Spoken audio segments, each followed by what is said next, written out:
Welcome back, everybody, to Niners Now. I'm your host, Brady Grustas, at Grustas Brady on X. You can follow me there. And today is all about the 53-man roster cut down. Who made the team?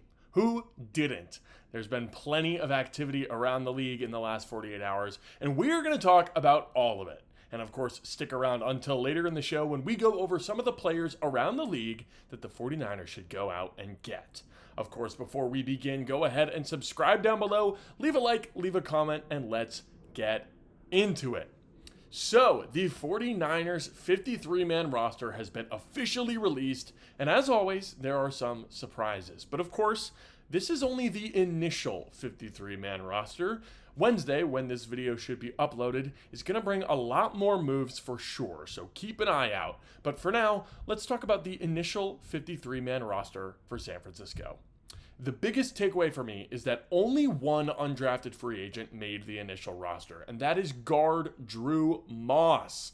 Moss had a really up and down preseason, but showed some excellent flashes, and he had a phenomenal summer leading up to the preseason. It looks like the Niners didn't want to take the risk of losing Moss in the initial waiver period, and I think that's very smart. Instead, the Niners did let go of Nick Zakelj, who misses out on the 53-man roster for the first time in his career. I think the fact that Zakelj made the last two 49ers rosters and missed this one is a sign that the depth at offensive line is slowly starting to get better. It better be getting better because the Niners kept 10 offensive linemen initially, a starter and a backup at every single position. They kept Trent, Ben Bartch, Jake Brendel, Dom Pooney, McKivitz, all those guys were expected, but keeping every single one of Spencer Burford, Connor Colby, Matt Hennessy, Drew Moss, and Austin Pleasance, it's a little bit surprising. Keeping all five of those guys, that was not a guarantee by any means. Now, because this room is so full, we could certainly see some more moves made on Wednesday or beyond Wednesday as players become available on waivers, practice squad spots become available, that sort of thing. But for now, 10 guys are sticking around on the offensive line. Two of the 49ers draft picks from 2025 missed the initial cut, and they were both 7th round picks. There was Junior Bergen and Curtis Rourke. Now, Rourke, of course, was put on the non-football injury list thanks to his ACL injury, but Bergen, unfortunately, did not miss the team because of an injury. He just lost the return man competition to Sky Moore. Now, speaking of Moore, he's one of only two healthy wide receivers on the Niners' initial roster, with the other being Ricky Pearsall. Jordan Watkins, Jacob Cowing, and Juwan Jennings all made the team, but none of them are healthy right now, and I'm assuming that Jacob Cowing will go on injured reserve on Wednesday to make room for Thomas Morstead. Fun little wrinkle here. In case you missed it, the Niners released their punter Thomas Morstead on Tuesday and carried Cowing through the roster deadline. But the assumption is that Cowing's going to go on IR on Wednesday and Morstead will take his roster spot. So the 49ers will have a punter this year. Thomas Morstead went to his social medias and posted a message just spelling relax, which was pretty funny. Shout out to Morstead for that. But yeah, right now there's only two healthy wide receivers for San Francisco. I don't anticipate that that'll be the case going forward, but you know, it's a little dicey right now. You may notice there's no Demarcus Robinson. Well, that's because Robinson's appeal for his suspension was denied, so Robinson will not count against the 53-man roster until he's back from his suspension. And as a reminder, that'll be after the Week 3 game against the Arizona Cardinals. And of course, Brandon Ayuk, like we all expected, was placed on the PUP list, which is officially going to keep him out for the first 4 weeks of the year. And as we expect, he'll probably miss Week 5 as well, just because that's a Thursday night game. So the more realistic return date for Ayuk would be Week 6. Now, I really hope that there's some other move coming at wide receiver, because all the veteran receivers like Robbie Chosen, Russell Gage, Isaiah Hodgins, Malik Turner, all of those guys were cut. And I'm assuming that at least one of them ends up on the practice squad, but they're not on the 53. I mean, that's fine when it comes to Chosen and Gage and Hodgins and stuff. They'll still be able to play if they're on the practice squad. They would just need to be elevated to the game day roster.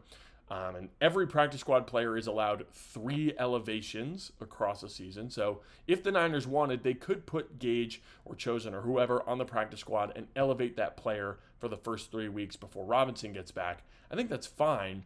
But even then, if you've got a room of Ricky Pearsall, Sky Moore, Russell Gage, and Robbie Chosen, that's still like a terrible receiver room for the first 3 weeks. That's just not good enough. I think the Niners, they've got to make some sort of move for a receiver. And stay tuned until later in the show for more on that topic. The Niners also, they kept 10 offensive linemen, but they also kept 11 defensive linemen on the initial roster. That's more than they've ever kept on both sides of the line. But not one of those 11 guys on the defensive line was undrafted free agent Sebastian Valdez. Now, this is a bummer. There is a very real chance that Valdez gets claimed on Wednesday by another team. If he doesn't, I consider it very lucky for the Niners if they are able to get him back. Evan Anderson did make the team. That was a point of, a little bit of discussion over the course of the summer. But Anderson did make the team over Valdez, as well as Jordan Elliott, Kalia Davis, CJ West, and Alfred Collins. Those are the other defensive tackles on the roster. Kevin Givens was placed on IR with a return designation like we expected. But if the Niners lose Valdez, that would be brutal, man. He was really phenomenal all summer long, and he's probably the most notable cut that the 49ers made on Tuesday. Some other surprises I thought included cornerback Dallas Flowers, who led the cornerback depth competition all summer long. That was an area that we were really focused on between Flowers, Darrell Luter Jr., and Trey Brown. And I thought that Flowers pretty clearly played the best out of that group, but the team elected to keep Darrell Luter Jr. instead. Now, Luter had a better showing against the Chargers on Saturday, and he's got clearly more special teams experience. So I think that was what really made the 49ers go with Luter over Flowers. Although I will say, keeping Chase Lucas and Saron Neal, who both played some outside cornerback in the preseason, I think made it a little easier for the team to let go of a guy like Dallas Flowers. My guy Trevis Gipson was cut as well in favor of Robert Beal Jr., and this is similar to the cornerback situation. I thought Gipson clearly outplayed Beal on defense. This is definitely a special teams-oriented move because Beal's got much more special teams experience than Trevis Gipson. Now, I'm really hoping that Gipson will elect to sign with the practice squad because I thought he was awesome in the preseason. Pretty much as soon as the Niners brought him in, he was beating tackles all day long. And finally, this one's heartbreaking. Linebacker Curtis Robinson unfortunately missed the cut, just like I had in my projection video the other day. Now, I'm really hoping that Robinson returns to the practice squad because he is just such a great player to have around. Speaking of, the practice squad will probably fill out on Wednesday, as well as any last changes to the 53 that the Niners make, so keep an eye out for those moves today when this video comes out. So those are my major takeaways from the initial 53-man roster. What do you think? Are you hyped that Drew Moss and Chase Lucas made the team? Are you sad that Sebastian Valdez didn't? Who's the most surprising cut from Tuesday to you? Leave a comment down below with your answer. Now, it's time to talk about news around the league. There is plenty of it. Even before Tuesday's cut down madness, Monday brought a lot of chaos as well. Bengals edge rusher Trey Hendrickson reached a deal with the Bengals that will not add any years to his contract, but give him a substantial raise for this year. Hendrickson will still be a free agent next year, so expect some more contract negotiations then, but he is currently getting his money's worth from Cincinnati as his salary is now $30 million for this year. And he will not be traded, at least not this year. Now, speaking of big names who wanted a trade, Terry McLaurin also ended his trade request and ongoing negotiations on Monday after he got a 3-year extension worth over $30 million per year. Terry pretty much followed the Brandon Ayuk method this summer. He held out, he requested a trade, he was staying away from the team, and for the second year in a row, it worked in late August. McLaurin sticks around in Washington with his new contract.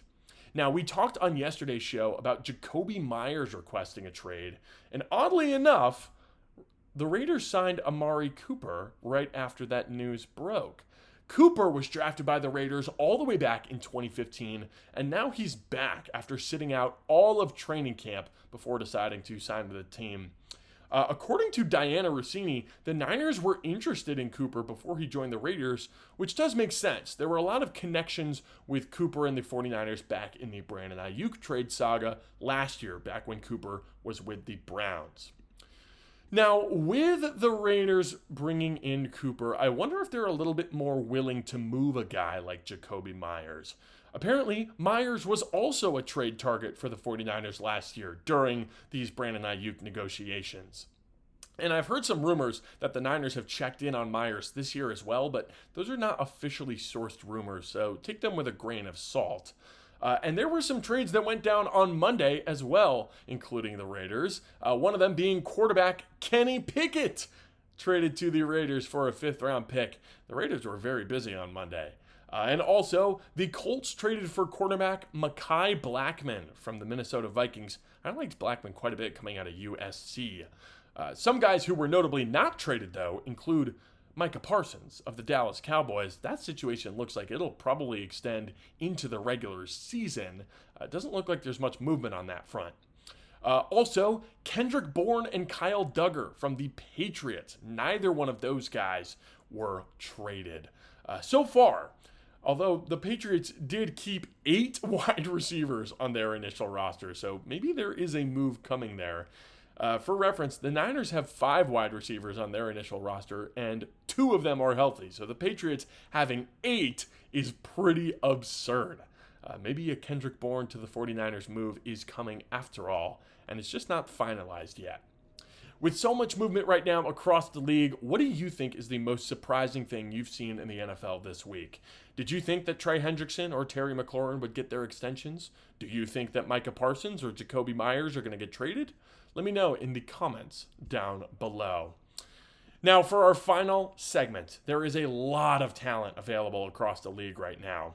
There's guys that I've identified as potential targets for the Niners, like Malachi Corley from the Jets, Zach Pickens from the Bears, Juju Brents from the Colts, Asa Pohl from the Chiefs, Javon Foster from the Jaguars, Tommy DeVito from the Giants, Hunter Renfrow from the Panthers, and these are guys that I've mentioned on the show already.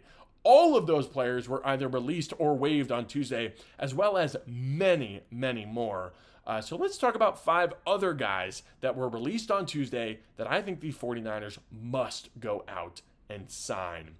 Now, I lied. It is more than 5 because I've got some honorable mentions here. The first 2 guys that I want to talk about are both rookies from the Rams who were waived on Tuesday. Undrafted center Willie Lampkin and 5th-round linebacker Chris Paul Jr., also known as Pooh Paul. These guys are both great fits for what the 49ers like to do. Lampkin is a fantastic center who played incredibly well during the preseason. He's athletic, he's mean, and he's technically sound. However, he is 5'11". At a certain point, you're just too small to play in the NFL. Like, a 5'11" center is basically unheard of. But if 5'6" Darren Sproles can have a long career in the pros, then you gotta wonder, maybe Lampkin can too. I would be extremely excited if Willie Lampkin joined the Niners practice squad as a developmental center. And Chris Paul was a guy that a lot of 49ers fans were interested in at linebacker. He fits that kind of Nick Martin mold, an undersized linebacker who flies to the ball and plays with real violence. The Niners have a really deep linebacker room, so I'm not sure that there's room for Paul, but he would be an awesome fit in Saleh's defense. You know, it's funny. My initial reaction to the Nick Martin pick back in April was Chris Paul Jr. was right there. Why didn't we just take Chris Paul Jr.? And then Paul fell all the way to the 5th round, 2 rounds later than he was projected to go. And the Rams took him, and I was pissed about it. I was like, oh, man, Rams just got Chris Paul Jr. Oh, my goodness. I can't believe they did it again. What a steal. And now Paul doesn't even make the Rams roster, while Martin is getting better and better every week and looks like a potential future star for the Niners. So, you know, let that be a lesson to you all. Sometimes it's best to just trust the team because they know what they're doing. Now, of course, both Lampkin and Paul are fun players, and just because they didn't make the Rams roster doesn't mean that their careers are over. And I think that they'd both be great additions because they've been in the Rams camp all summer. They've been learning all their secrets. could be some really good intel on a division rival. But those are just my honorable mentions, right? Let's get into the official list now. The first player that I need the Niners to go sign is former Steelers rookie kicker Ben Sauls. You better call Sauls, folks. The Steelers have their kicker already in Chris Boswell. He's been with the team forever. But they brought in Sauls for the preseason, and he played quite well, only missing one kick, which was over 50 yards. And with how inconsistent Jake Moody's been, why not go get a reliable young guy like Sauls and just put the whole kicker situation to bed? If I remember correctly, Sauls is 24 years old. It's not like he's some 30-plus-year-old veteran. It's not like he's some short-term option. Sauls could be your long-term guy. That's my pitch. I mean, it's simple, but I think it's pretty good. You got to go get a better kicker than Jake Moody. Now, the next guy that I want to bring up is actually a former 49er. It's edge rusher Clelin Ferrell. Now, last year, Ferrell signed with the Washington Commanders and played 1 year there, but he didn't make the team this year, and he was released on Tuesday. Ferrell already has experience in San Francisco, and he played pretty well when he was here during that 2023 Super Bowl season. He started half the year before the Niners went out and traded for Chase Young. He's a thick, solid edge setter and run defender, and the Niners really missed that run defense in 2024. He's not going to give you a ton of pass rush, but with this offseason's emphasis on run defense, I think Ferrell's a really great fit to return for cheap. Now, the Niners do have 6 edge rushers on the roster right now, so there isn't a whole lot of playing time available for Ferrell, but you can never have too much depth, and Ferrell is better than Robert Beal Jr., at least defensively.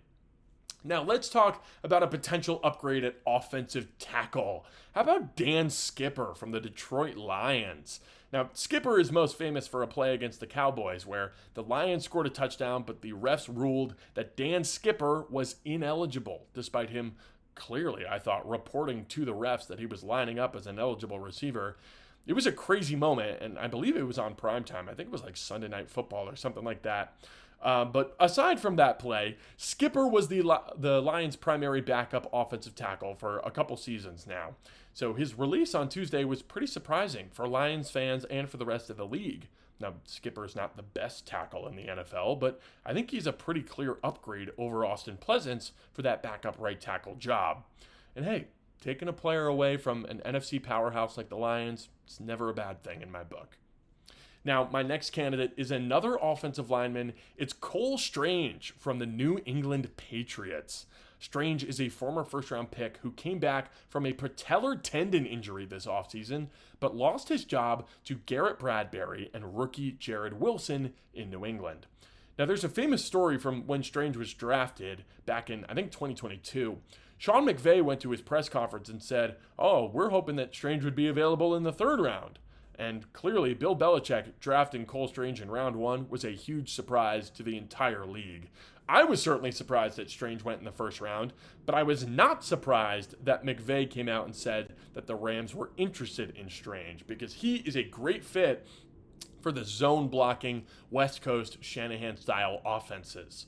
Now, in a small sample size last year, Strange was graded as a top 10 pass-blocking center in the league, and a bottom 5 run blocking center by PFF. So he's certainly not a perfect player, but giving him a change of scenery and putting him in an offense that he's more suited to, like the 49ers offense, I think could be really beneficial for Strange.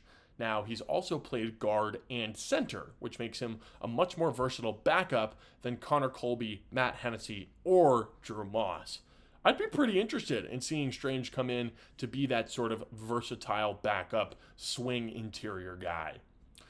Now, I've gone this whole segment without even mentioning wide receivers. And believe me, I've had to resist the urge this entire time because there are a lot of them available. Some of my favorite names, Hunter Renfrow, Malachi Corley, Trey Palmer, Ricky White. I could go on and on. But I think that there are 2 very clear fits for the 49ers' unique situation. The Niners need a guy who can step in and play right away, like week 1, in a week and a half. They need a guy who can play immediately. They also need to be cheap. And They need to bring in the type of player who will accept a reduced role once the rest of the receiver room comes back healthy. I think the reason that the Niners didn't bring in Amari Cooper probably has more to do with that last part. I don't know if Amari would be willing to accept that reduced role once Demarcus Robinson gets back, once Brandon Ayuk gets back, once Jordan Watkins gets back, once Jacob Cowing gets back. So like I said, it's a very specific set of criteria, and there's two guys that stood out to me that I think fit every single one of those criteria. Now, the first is Marquez Valdez-Scantling from the Seahawks. Now, MVS signed a $4 million contract with Seattle this offseason after a nice career resurgence under offensive coordinator Clint Kubiak in New Orleans. He's got a big body and great long speed, and he played pretty well under Kubiak. Now, he didn't make the Seahawks roster, which is not ideal, but he is a veteran and would bring a really new flavor to the Niners receiver room. This kind of reminds me of that Marquez Callaway, Equanimous St. Brown type of signings, the Quintus Cephas, I think they brought in as well, those types of signings that the Niners made back in training camp. But MVS is a much better version of those types of players. Now, the other receiver that I identified, and this is probably my favorite potential signing of all of them that I'm going to mention today, it's Robert Woods from the Steelers. Robert Woods has been in the NFL for a long time, since 2013, and he spent the prime of his career with the LA Rams, where he had 3 seasons over 900 yards and 2 seasons over 1,000 as a sure-handed, inside-outside versatile receiver who blocks. Woods is much older now. He's 33, but he's a California kid, a USC alum, and he spent the best years of his career in this offensive system. He also spent the last 2 years playing under Bobby Slowick in Houston before signing with the Steelers this offseason. I think Woods could easily slot right into the offense, give us a few solid weeks of gameplay, and then take on a mentorship role for the young receivers like Jordan Watkins and Jacob Cowing.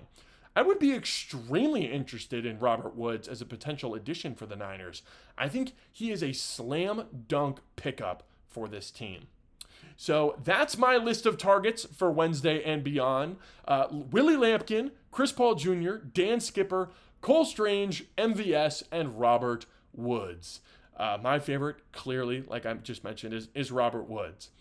So who do you want the 49ers to sign? Who would be your favorite pickup? Let me know down below. Leave a like, leave a comment, and let me know if there's any topics that you'd like to see me cover. Thank you all for watching, and subscribe for 49ers videos 5 days a week. I'm Brady Grustas, at Grustas Brady on X. This has been Niners Now, and I'll see you tomorrow.